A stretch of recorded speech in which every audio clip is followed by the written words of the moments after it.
Salah satu sumber kekecewaan kita dalam hidup adalah ketika kita over expectations, berharap terlalu berlebihan kepada manusia.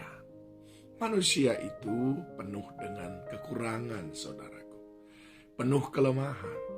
Manusia itu banyak sekali yang dia tidak mampu lakukan. Bahkan untuk mengurus dirinya sendiri, tidak jarang kita gagal sebagai manusia. Apalagi memberikan perhatian dan kasih kepada orang lain. Tuhanlah, Yesus Kristuslah satu-satunya yang tidak akan pernah mengecewakan saudara, karena kasih-Nya selalu ada bagi kita.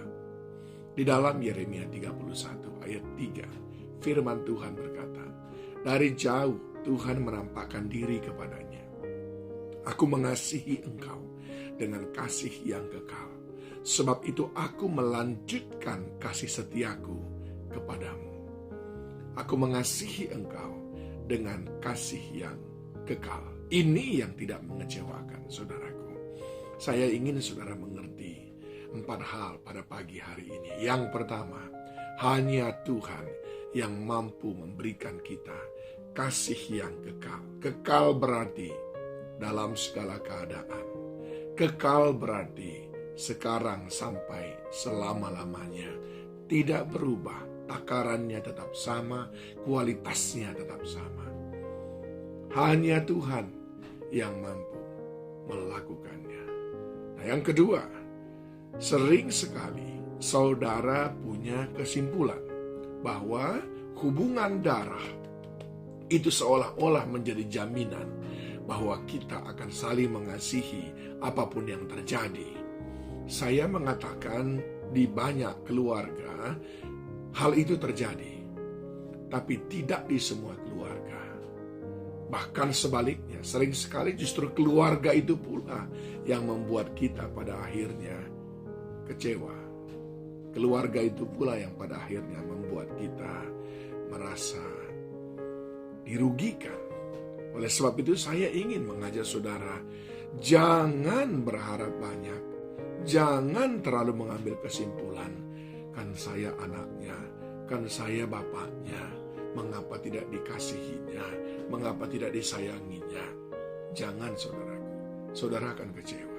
Ingat poin yang pertama tadi, hanya Yesus yang sanggup memberikan kasih yang kekal.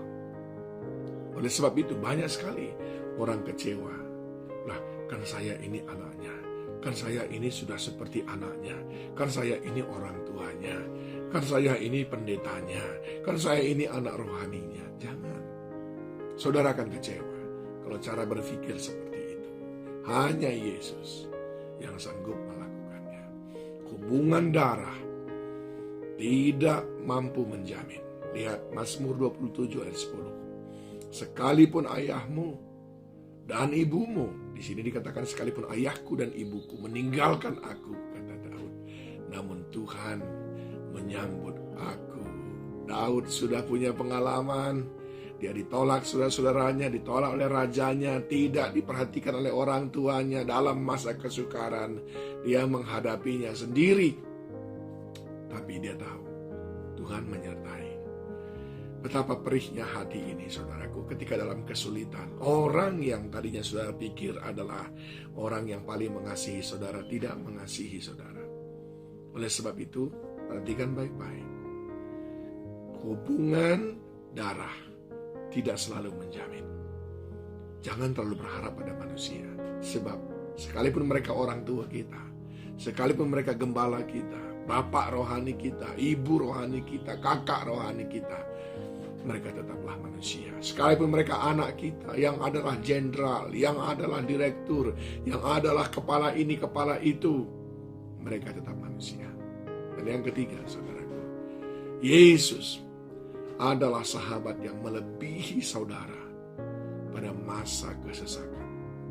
Amsal 17 ayat 17 berkata, seorang sahabat menaruh kasih setiap waktu dan menjadi seorang saudara dalam masa kesukaran. Seorang sahabat. Dan Yesus berkata, kamu adalah sahabatku. dia memberikan dirinya. Sahabat di dunia ini, saudaraku, mungkin ada seperti ini, kalau dia benar-benar sahabat. Tapi kalau saudara kecewa dalam pertemanan, ternyata tidak seperti ayat firman Tuhan ini. Ingat, selain mereka, ada seseorang yang sudah memberikan dirinya menjadi sahabat saudara. Namanya Yesus Kristus. Namanya Yesus Kristus. Dia itu adalah sahabat yang melebihi saudara. Dan yang keempat, saudaraku, teladani Yesus.